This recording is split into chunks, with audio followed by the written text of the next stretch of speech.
Hey, Center Church. We are at the end of our fast. It's the point in the race where you see the tape in front of you and the miles behind have already been completed, which is exciting. But as we're closing out the fast, I wanted to give three practical tips on ending the fast. Three things to think about. First is resist the temptation to gorge yourself. This is particularly true when you're doing a food fast. Fasting can actually end up being a little dangerous once you start eating food again.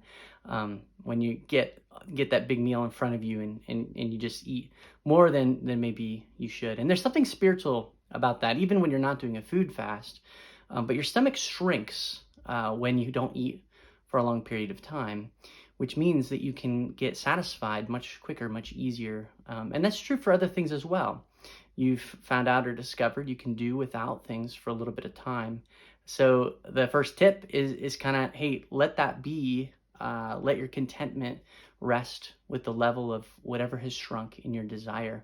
Don't just jump right back in. Don't binge and don't oversatiate yourself, but maybe allow yourself maybe to be a little more corrected in how much you were consuming, whatever that thing was. So that's the first tip. Second tip is to appreciate God in the midst of receiving the good thing that you did not partake of for the last handful of weeks. At the end of 1 Thessalonians, Paul says, in everything give thanks. Now is a great time, great opportunity for you as you enter back into eating or whatever it is that you gave up, to actually give thanks that you now can have this thing, that you get to partake of it and that you get to delight in that and take that and glorify God in it. So this is a great exercise of growing in our thankfulness. And then the third thing I think that'd be helpful for us to consider is planning our next fast. What is the next date that you might choose or to think about for fasting again?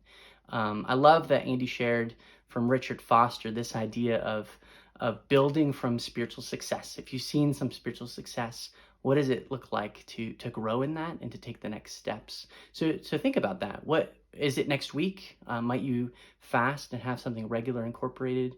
Is it the Lent season that's coming up fairly soon? What does that look like? The early church fasted twice a week. They had it built in as a regular discipline in their life. And maybe the Lord's calling you to something similar. But those are the three. Don't gorge yourself. Appreciate God in thankfulness, and consider what the next fast might be for you. Glad to be doing it with you.